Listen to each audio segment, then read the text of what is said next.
Welcome to Grow Gracefully, a space where we talk about faith, growth, healing, and becoming. I'm your host, Melania Elise, and Grow Gracefully is a podcast rooted in honest conversation, real testimonies, and a safe space to become. It's intentional, authentic, and graceful. Here we uncover the spiritual and personal journey of becoming, the unspoken progress of transitioning into the likeness of Christ. No pressure, no perfection, just ongoing faith and allowing the light He's placed inside us to shine. Today, we're continuing our series called The Power Of. We're jumping into the power of boundaries. Boundaries aren't just rules or limits, they're acts of self-respect, faith, and freedom. I'm so excited to be joined by Dr. Andrea Gleim, a bilingual psychologist, empowerment coach, speaker, and founder of Mindfully Mine and TheraBoss. With over a decade of clinical and leadership experience, she helps high-achieving women and emotionally intelligent leaders overcome burnout, navigate imposter syndrome, and lead with clarity, confidence, and authenticity. A proud Latina and first-generation college graduate, Dr. Andrea blends psychology, mindfulness, and culture fluency to equip ambitious professionals to pursue bold goals without losing themselves in the process. Her work and insights have been featured in Forbes, Real Simple, Authority Magazine, Vogue Tampa, and New Bosses. She is also the host of Mindful Ambition, where she explores what it truly means to lead with both purpose and power. Thank you for the introduction. Yes. Welcome. I'm super excited for you to be here. Thank you. I'm excited to be here. Yes. So let's start with, if you don't mind sharing a bit about your personal journey and what led you into psychology. So a lot of things, I think life experiences led me into the world of psychology. When I first went into school, I thought that I wanted to be an MD. And so an MD or a pharmacist, because I was a pharmacy technician and I knew I wanted to be in the helping field. I just didn't know exactly what that looked like. And what I had exposure to was pharmacy. I worked at a pharmacy and I liked it. It's very routine, very, kind of the same thing every day. It was predictable, I guess you can say. Or be a cardiologist or some sort of specialist. There was different, my grandfather, he had a stroke very young, and for my whole life, or from what I can remember, he was paralyzed. So, for me, there was always specialists in his life. And so for me, I was like, I know I want to do something. Yeah. Then I went into school and I was taking my bio, my calculus, my chemistry classes, and I had to start to take electives. And one of the electives that I started taking was psychology courses. And then I very quickly realized that I cared more about other parts of people, not just how we function physiologically, but also how our brain works and how our behaviors work and how we're impacted by our experiences, how our thoughts, impact our experiences or our behaviors, our emotions. And I decided to pursue a career in that. So once I graduated from an undergraduate, I realized very quickly that in order for me to get to where I needed to go, I needed to enroll in a graduate program. And so I did. And I found this program that was very flexible because I was also working at the time. So, one of the things that I was very grateful for in this program is that it allowed me the flexibility of being able to work full time during the day and then me be able to go to grad school at night. And that's what I did to be able to get through grad school. Yeah. And that was a great experience.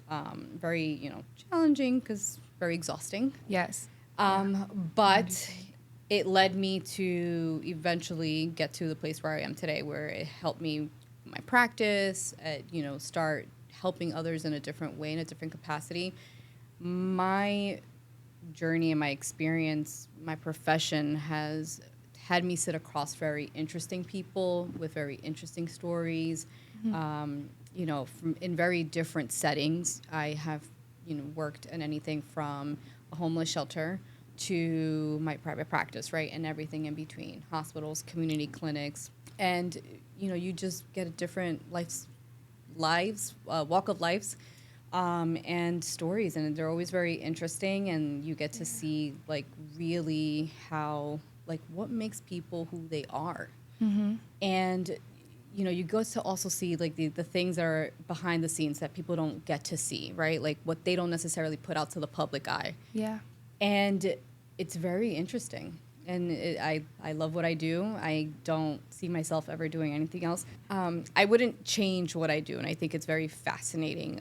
It's really what has helped me just even develop my philosophy within what I do, how I approach clients, how I approach situations. I'm very big on people owning their stories. I've seen a lot of stories where people felt like, if they come from a cultural minority background, having to feel like they need to shrink themselves within certain rooms because people don't look like them, or feeling like they have to blend in. And, I have found that has saddened me because I feel like that uniqueness that they bring into the table, into the room of people that don't look like them, is their superpower.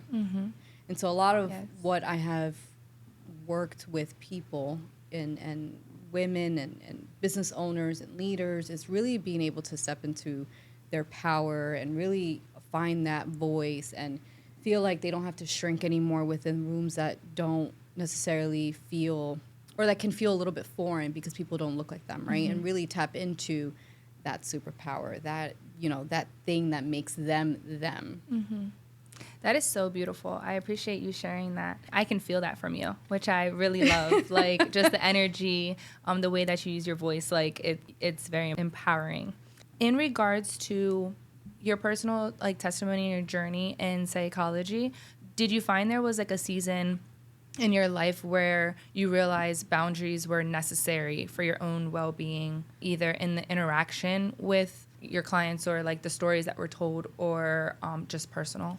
Yes, and I think different boundaries came up for different seasons in my life within even my career and professional life. I think in the beginning, I needed to find that boundary and set that boundary around what I was doing for myself to be able to take care of myself. Because if I didn't take care of myself, I wasn't going to be able to show up as a great clinician. And to me, I went into the helping field for a reason. I didn't want to be a mediocre clinician. I wanted to be present. I wanted to show up. One of the things that, ironically enough, with that is that sometimes, I'm not the therapist that will sit in the room and take notes, right? I am actively listening to you. I'm engaging with you. That's the type of therapist I am. And because of that, I listen and I hear and I remember a lot of things. And, I'll have clients that a couple of sessions down the road, they're talking about something. And I'm like, oh, yeah, blah, blah, blah, blah, blah, whatever that is that they talked about months back. Or a few sessions back, and oftentimes they're like, "You have weirdly good memory," and my response is always, "I'm always paying attention." Yeah. But I wouldn't be able to show up that present in those sessions if I wasn't taking care of myself. So I think one of those first boundaries was that it's, take care of yourself, do your yoga, do your meditation, do your journaling, do the things that are going to make you good, emotionally, mentally, spiritually. It's foundational. Yeah. I'm also a very big believer of practicing what you preach. So I can't have someone come into the room and tell me, okay, well, what are you doing spiritually? What are you doing mentally? What are you doing for your physical health or for emotional health? And then me not do anything, right? So I am very big on action and being able to lead with that. Yeah.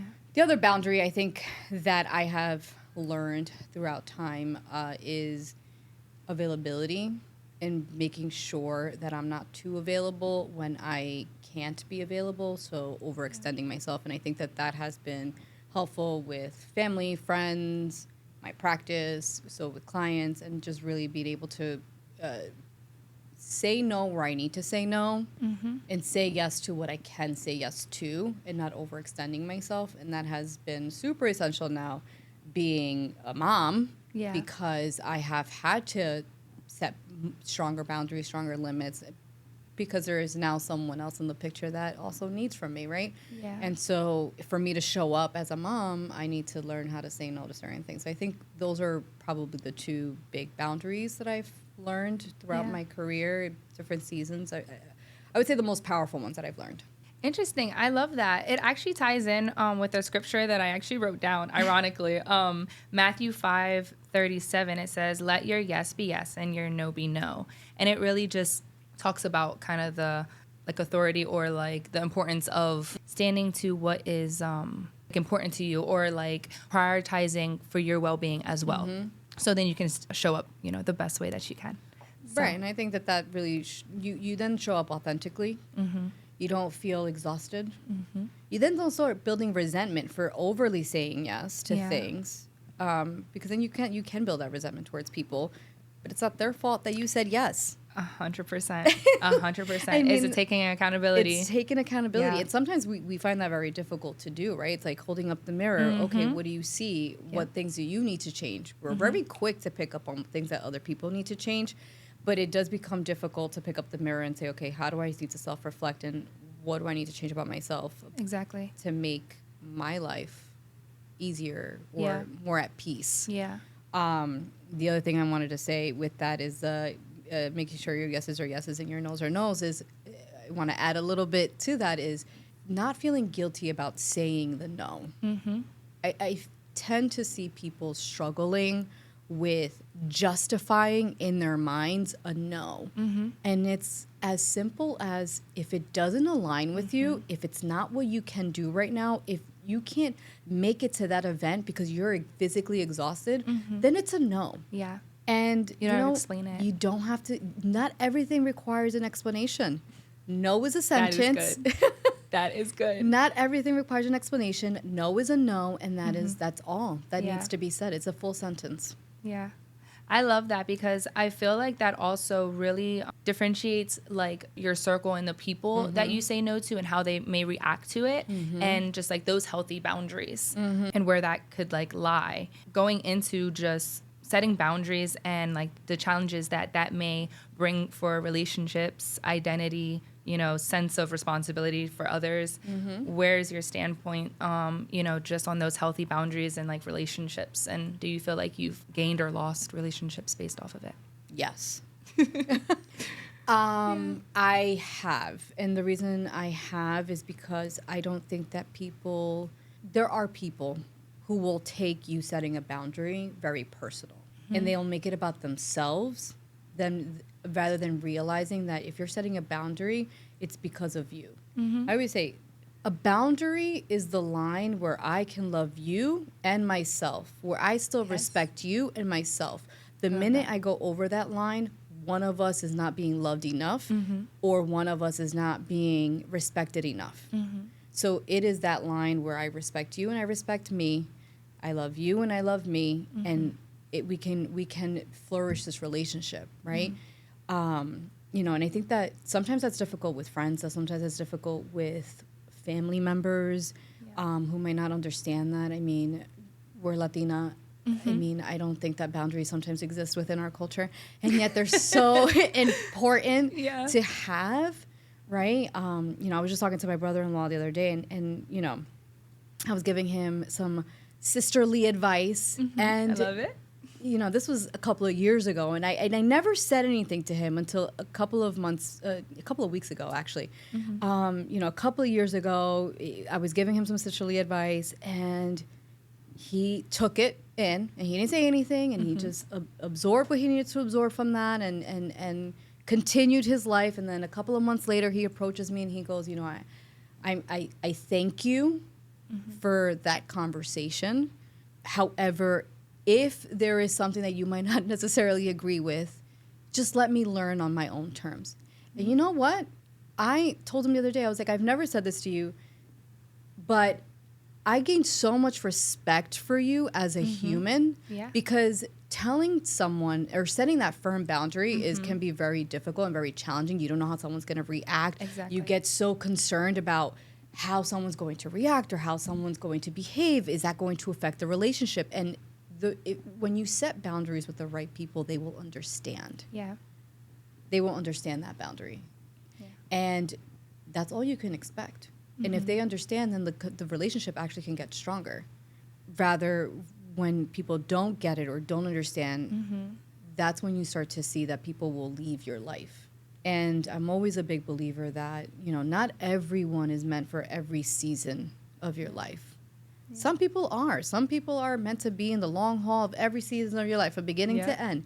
But some people are meant to just be temporary, fixtures in your life for you to learn from. I always believe that no matter what, every person has a purpose. Every conversation, there's a purpose. But it doesn't mean that it's there for the long haul. Mm-hmm. Completely. I completely agree. They can be here for a season, for a reason. But I think that you can definitely learn and grow through it all, and give yourself grace. Exactly. Definitely give yourself grace. I think even setting those boundaries, if you find it, difficult to set them, give yourself grace. If you feel like you set them and, you kind of went crazy because you didn't feel like you were, hard enough with it, give yourself grace.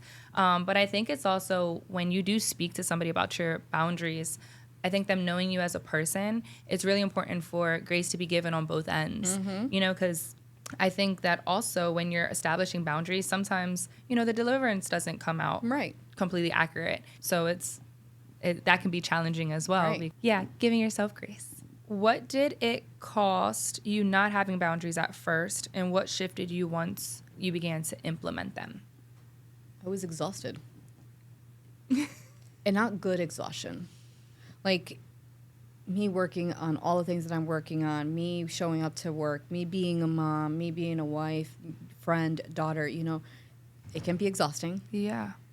But it's good exhaustion because I do set boundaries around all of those things. I love all of those parts of me. I love showing up for my clients. I love doing my podcast. I love doing all these things, right? Like I genuinely love those things. But when I wasn't setting boundaries on, for example, saying no to the things that don't flourish me, that don't really, don't water my plant, sort of say, it became exhausting. And I think that one of the things that I started to question was, is this really me, or am I evolving into something or someone that I'm not really recognizing? Wow. And I do a lot of work. I mean, I wouldn't be able to do what I do if I didn't do the work myself. And throughout my career, throughout my journey, learning the things, especially when I was in school, like learning about these foundations of psychology, learning about the work, learning about the different techniques, learning about the things, and then really kind of, I had a class that one of the assignments was thinking about like your biases as a person, right? And really thinking about, you got to dig deep, right? You got to dig deep to really think about these things and these biases. And so I say that because it gave me an opportunity to really reevaluate my life, reintroduce myself to me. Yeah. And it was a very powerful moment, I think, for myself, because it's like it became more clear what I wanted for myself, who I wanted to be, how I wanted to show up. And the reality is that someone could have known me 20 years ago, but I guarantee you they don't know me today. Because if you haven't been in my life for this amount of time, I can guarantee you that the person you knew 20 years ago is not the one sitting in this room today. But I honor her because that person, that woman, that girl, she went through a lot of things, and maybe she said a lot of yeses when she needed to say no, and maybe she allowed, people to take advantage of her kindness. But she learned. She took she decided that I'm gonna learn from these things, and I'm gonna learn where it doesn't feel right to say yes. I'm gonna learn where it doesn't feel right to overextend. Yeah. And today I can tell you that, there's sometimes that struggle. There's sometimes that wanting to please, because I think I can say that I'm a recovering people pleaser. Not trying to rock the boat too much, right? Like, listen, yeah. But the thing is that, like, rock it. What's the worst that can happen if you rock it? Yeah. That you find yourself even more? Congratulations. That's a gift. That's awesome. Also, you can thank that girl you were, because now you've become who you are. Right. And you needed to learn from something, from somewhere. So that's really empowering for sure. And I would also ask, what do you feel you implemented to get to the woman you are now? Like, journal, or what was the biggest thing that it's I have to do this to get to that, For me, it was a lot of journaling. For me, it was also myself being in therapy and having a therapist where I was able to retell my story from beginning to wherever my story was at that point. And being able to acknowledge and embrace the good, the bad, the ugly. And that's what I tell all my clients. Like, the essence of what mindfully mine means is you're mindfully yours. Right? Mindfully Mine, or, my website, I am mindfully mine. I am mindfully mine. That is, you are mindfully yours. You embrace your flaws. You embrace the good, the bad, the ugly, because all of those things helped you become who you are today. The minute you embrace your flaws, the minute you embrace the things that are maybe ugly, you can change them. Yeah. You can work on them. You can grow from them. But the most important part of it all is that it cannot be used against you anymore. Yeah. It cannot be turned into an insecurity. It cannot be used to be weaponized against you. Yeah. It cannot be used for people to take advantage of your kindness, because I think that we can be kind and we can be taken advantage of, or in our flaws or the things that we find insecurities about, people can grab, and if they find them, they grab them and they use them to their advantage. Yeah. Well, can't wear them as your identity. No, take all the chess pieces off that table. Yeah. And say, no, this is who I am.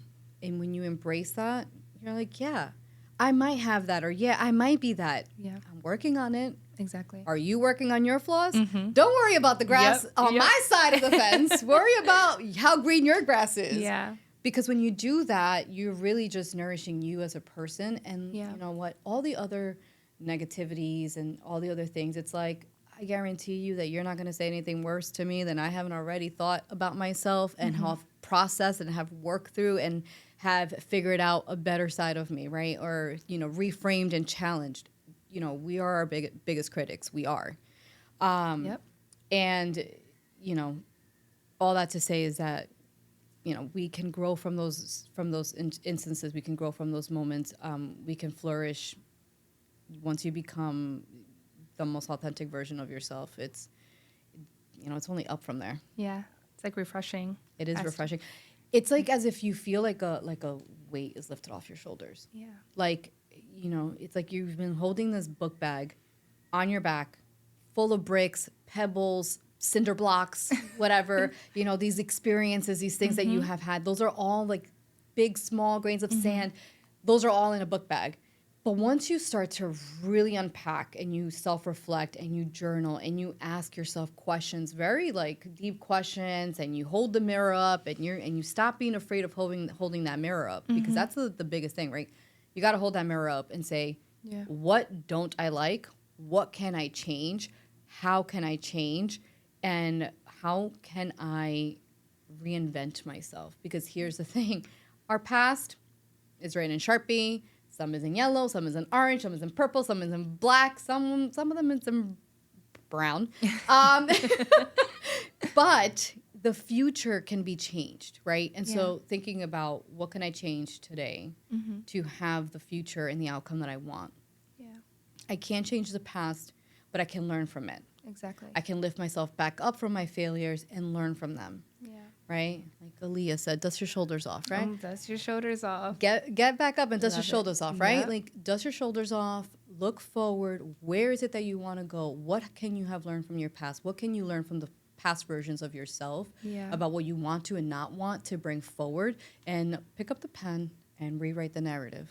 No, that's so true. I think it's also like your flaws are your flaws, and it's something to realize and accept, but you don't have to take those on as your identity. You don't have to take, I think it's just perfect to tie in that God gives you that grace and, that identity in him to help you right along. He already took all that off of you. So don't keep it on.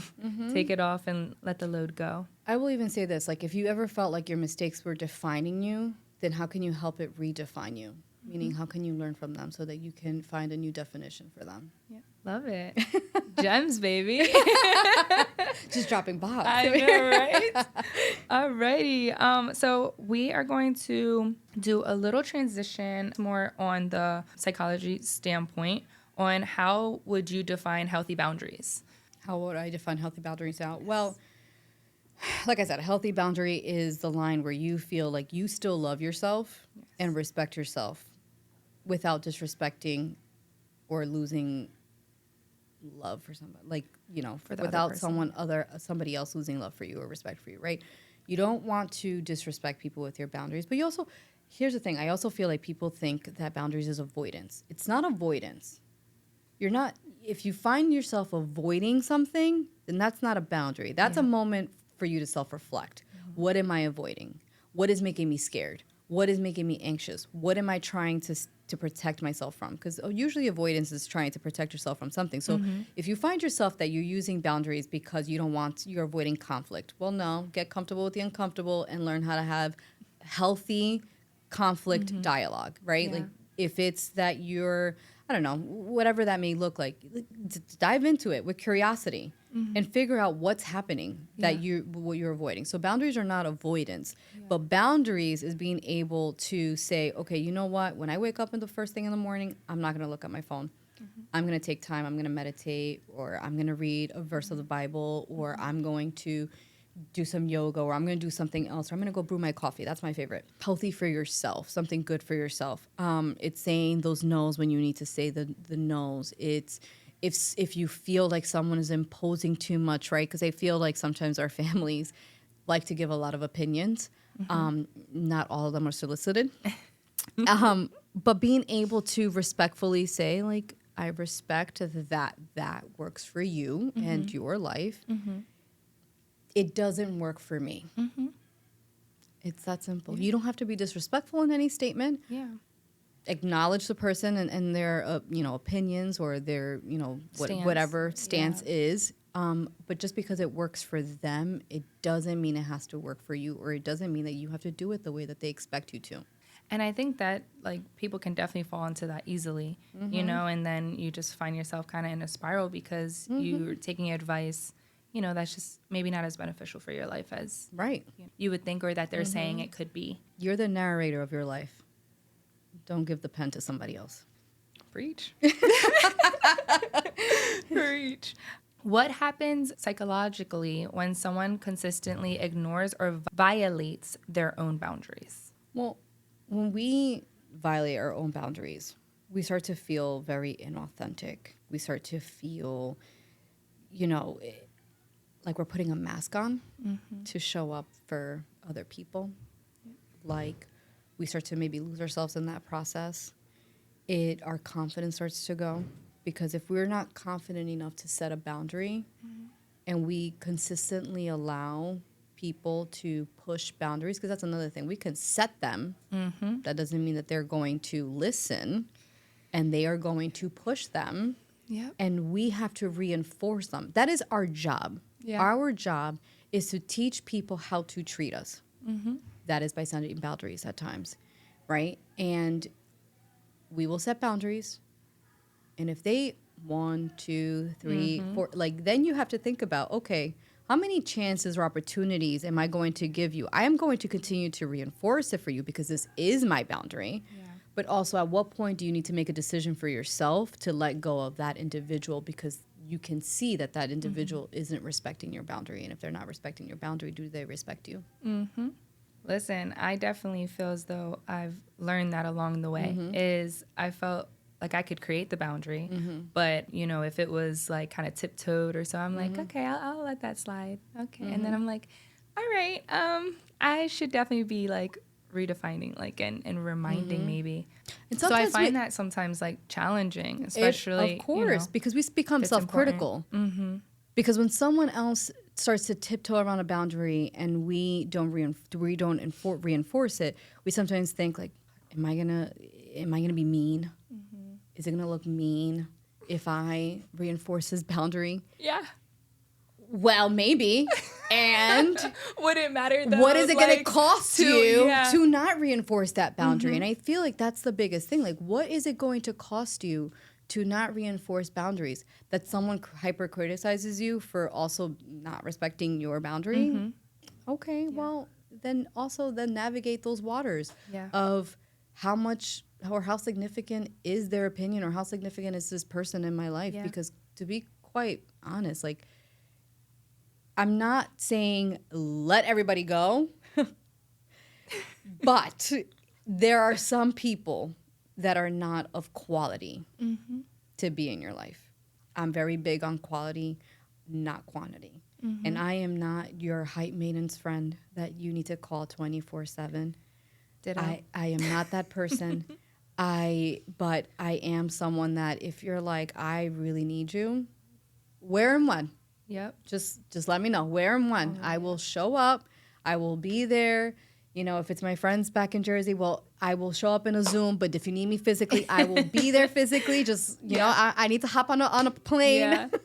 But, you know, I'm not that high maintenance friend, but I would like to consider myself a quality friend where I do show up when I need to show up. And vice versa.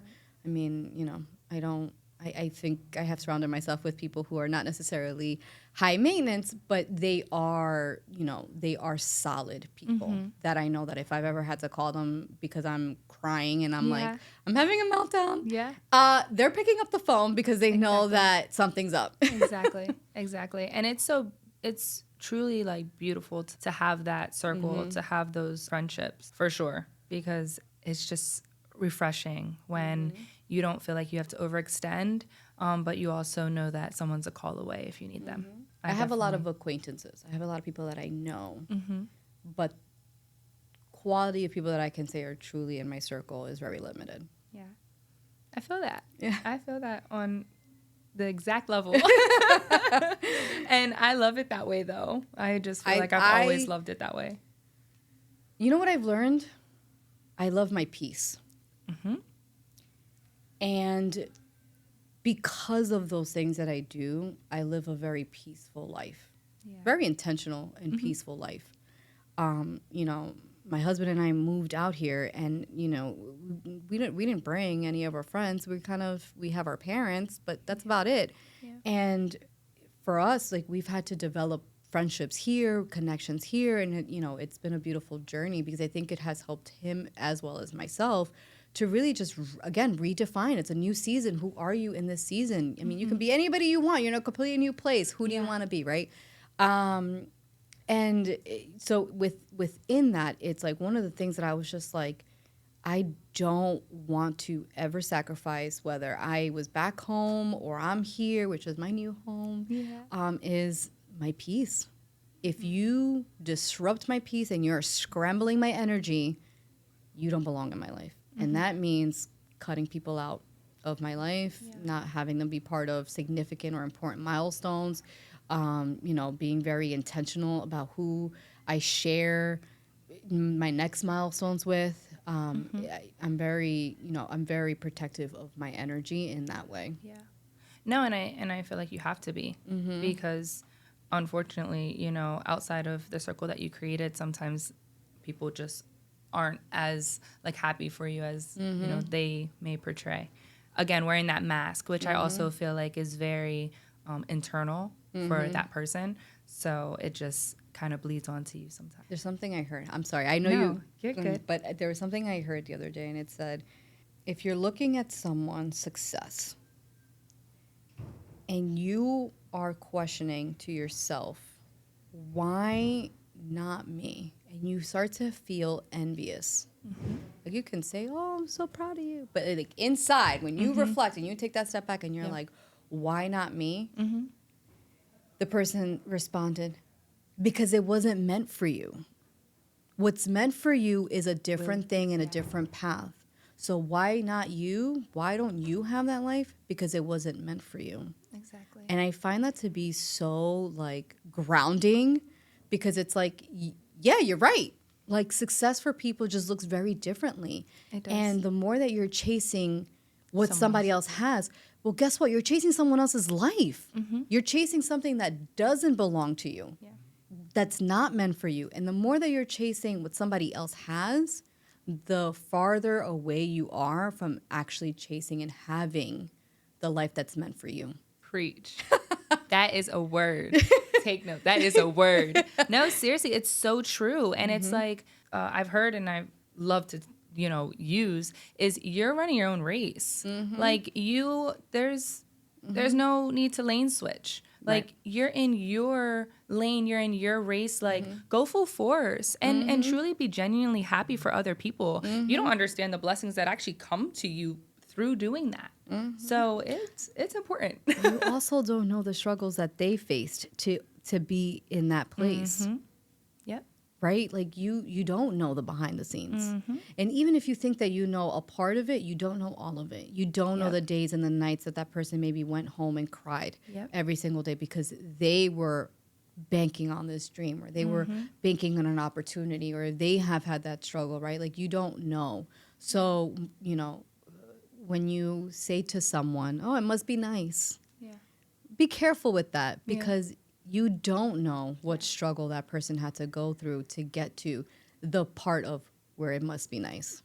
Yeah, I just made like a post just explaining like, I don't think that people actually share that much. They don't share the process it took. And that's also part of your testimony. So I feel like, yes, sometimes people don't want to share that because it's like, oh, that was tough. I like where I came, like the promised land type of thing. But I think it's so important to speak sometimes on that, of course, to the right people and stuff. But like that gives people hope. That gives people like motivation to keep going, So It's actually part of your story. It's an important part. It's the good, the bad, the ugly. There it is. It sure is. I love that. Do you notice common patterns or struggles people have when it comes to setting boundaries? I know you said like exhaustion. Is there something, I don't know, that you find yourself kind of giving people advice to like people pleasing, like, Yeah, I was going to say, they don't set them. That's a good one. Yep. The biggest thing is that they don't set them. And they don't set them with their employers. They don't set them with, their partners.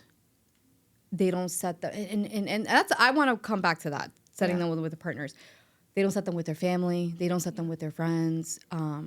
And why I want to come back to setting them with their partners is like, I feel like sometimes people think like, well, we're partners and we're living together or we're together and we're just a partnership. And it's like, okay, yeah, fantastic. You might be one, but also like you're not, right? Yeah. So you have your own things and you have your own identity and your partner is not someone that you're going to blend into. You're not going to camouflage. Yeah. You're going to be two people who can work side by side with each other, who lift each other up, who support each other, who are there for each other, and also have boundaries around each other. Because that's the only way that's going to really flourish and really like be successful is having very tough conversations with your partner about like, hey, this is my boundary. This is what I need, right? And look, sometimes maybe things for one person might be more important than the other. I think, let's say physical health, right? Like some people love to go to the gym every single day and sometimes they meet someone that don't necessarily do that. Yeah. Can it be something that affects that relationship? It can be because, if the other person doesn't value it at all or doesn't see the value in it, it can hinder the relationship. But if the other person can say, hey, listen, like HIIT training is not my thing, but I can definitely go for like a walk. That's my thing. Yeah. Well, okay. Well, they care about their physical health, right? And so I bring that up because I feel like don't change who you are based on the person that you're with. If there are things that you are like, 5 o'clock, I clock out of work, 5:30, I need to make it to that workout class. Then you go to that workout class at 5:30, whether you have a partner or not, right? Like you set that boundary, you set that tone of like, these are the things that are important to me. You're an addition to my life, but you're not my life. Yeah, no, 100%. You're not all of it. Yeah. And I have a husband and a child. I love them deeply. And I also have an identity outside of being a mother and a wife. That's honestly incredible to like set too. To realize and set and like see that through. I think sometimes if you don't have that set prior or you have it set, but then, it's, I guess, not as steady, then you can find yourself like just kind of maintaining the relationship and what that looks like. despite maybe losing a part of yourself.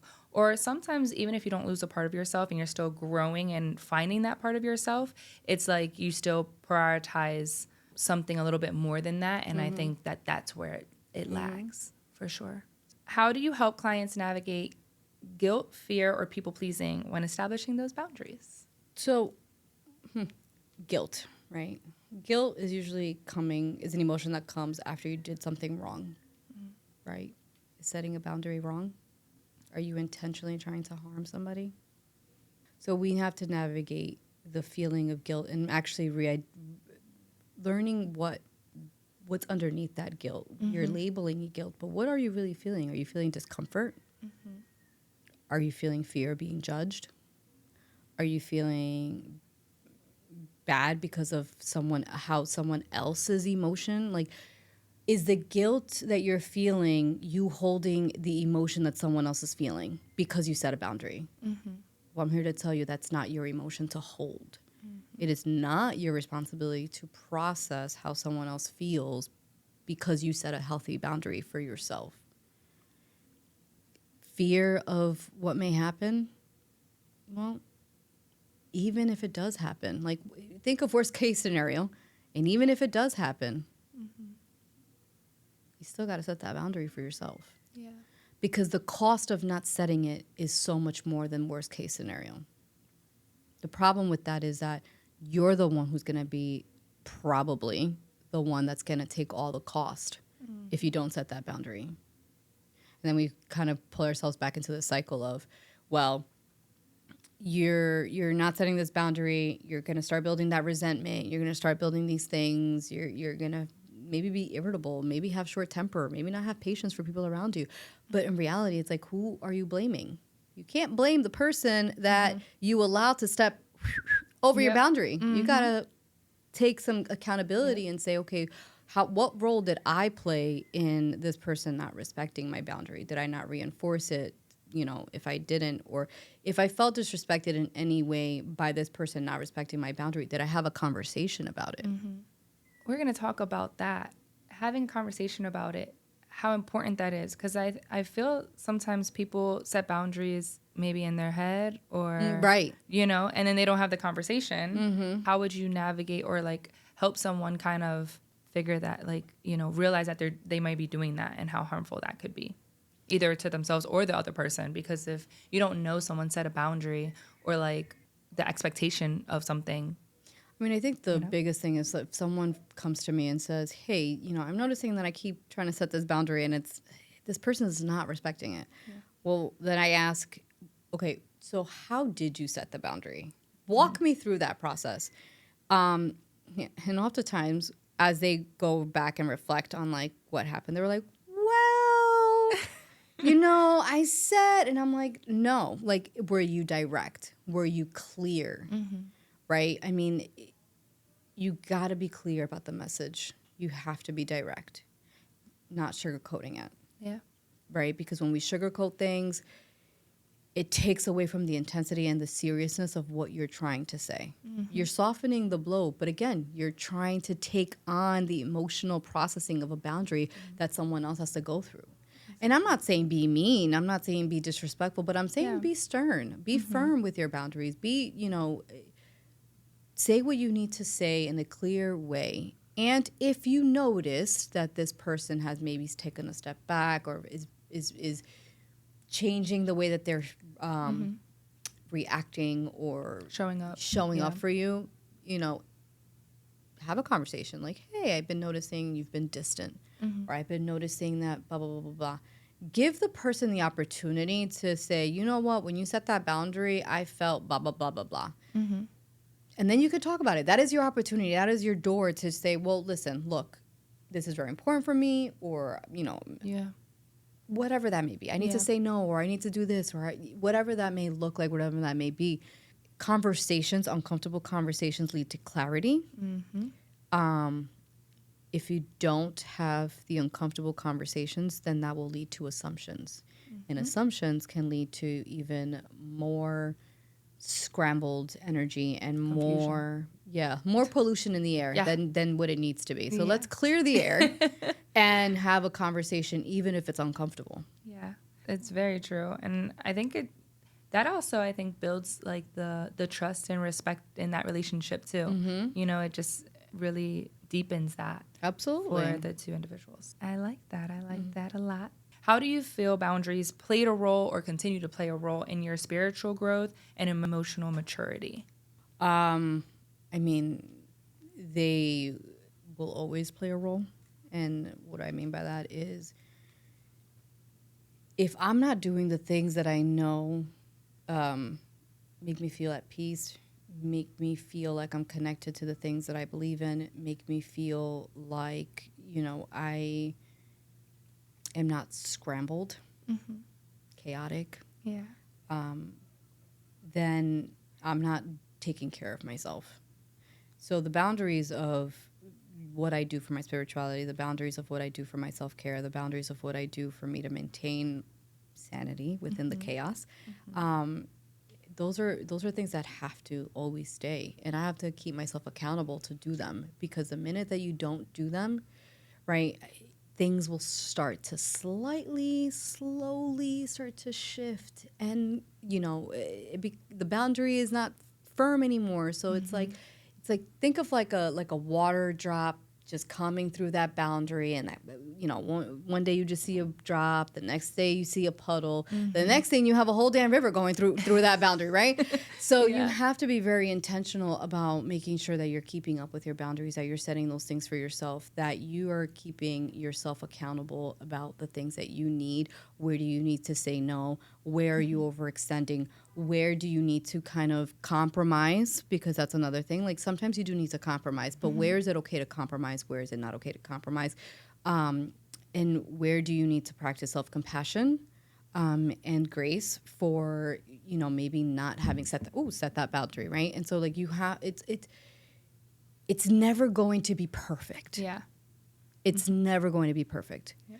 But you have to develop the self-awareness to know when is it becoming an issue before the river goes through that boundary, right? Like, for sure. Start to notice when it's like a puddle. Yeah. Where it's easier to go back into your routines, into your setting your boundaries, into doing the things that water your garden. Not necessarily once it's like too late and you're feeling scrambled and you're feeling like you're just treading water. Yeah.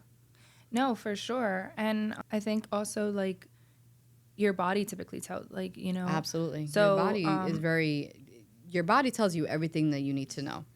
When they say like follow your gut, well, I don't want to say like don't follow it, but yes, like your gut is responding to something. Like, if we're gonna get very scientific, like there's like neurotransmitters in your gut, right? Like your gut is trying to communicate something with you. Your body is communicating something with you. We're made up of energy, right? Like we have a lot of it around us. We respond to it. We respond to other people's energy. Yeah. Your body tells you so much that if you were to like lean into to what your body's telling you with curiosity instead of judgment, you will learn a lot more about yourself. Yeah, no, for sure. And I think, that's intuition. I think that's your like spiritual self. Like all of that really highlights, that for you. I feel like it's, are you listening and paying attention to it? Are you actually allowing yourself to feel it? What would you say to someone who feels that saying no makes them less loving or less faithful? I think what I would say to them is, number one, I'd throw a question right back at them with what makes you feel like it makes you less faithful and loving to yourself. I mean, if anything, it's leading you closer to that faith and closer to that self-respect and that self-love, because you are saying no to something that doesn't serve you. We could talk about a lot of things that, temptation knocking on your door, but if that's not something that you want, then say no. Yeah. No, for sure. And I think that also, even if it's, feeling like you're not loving or being faithful to that other person, it's important to see, like you said earlier, about how important that relationship is and what that relationship is also being able to like give back and water back to you. It actually says in Proverbs 4:23, above all else, guard your heart, because everything flows from it. So I think that's super important in the sense of understanding that that love and faithfulness that you give yourself really does shine through once you give it to yourself. What's one small but powerful boundary someone can start with today? Say no. Get comfortable with saying no. And you know, if you're starting today and you're thinking about like, I don't know, maybe you got invited to something over the weekend, or maybe there's like a bunch of things on your schedule and you need to say no, and you're feeling guilty about it. Maybe you got to work your way backwards and say like, okay, what makes me feel guilty about that? And really start to understand yourself a lot more, because once you understand yourself and what you need, it makes it easier to navigate the no's in your life, and being able to set those boundaries. Very true. Let's start by saying no, understanding and feeling okay doing it. I think that's definitely a great start. We can close with, what would you say to the version of yourself before you learned your healthy boundaries and where you're at now? I love you. I think that's the perfect thing to say to that younger version of myself, because sometimes we can be very hard on ourselves. That person, that younger version of ourselves was probably very, I mean, for me, I think critical, trying to find herself, trying to figure out where she fits in, what's going to make her blossom. And, I think she struggled with that a little bit, and I would love to just give her a hug and say I love you, and thank you for at some point deciding that you wanted to take a risk and get comfortable with the uncomfortable, because that led you to me. That's so awesome. I love that. I definitely feel as though you can always just let them know, I love you, and a hug. I'm always down for a hug. I feel like that's just like, I feel that. I feel like my inner child felt that. But yeah, so I would say, like, thank you for having me. Yes, thank you for joining. As we close today's conversation, I hope this reminds you all that boundaries are not walls, they're wisdom. And they are invitations to live healthy, free, and aligned with what God designed your life to be. Whether you're learning to say no, creating space to heal, trusting God with the parts of you that feel stretched, remember, growth doesn't have to be forced to be faithful. So I will end with, take what serves you, release what doesn't, and however you're becoming, do it with God. Until next time, keep growing gracefully. That's beautiful. Thank you. Thank you.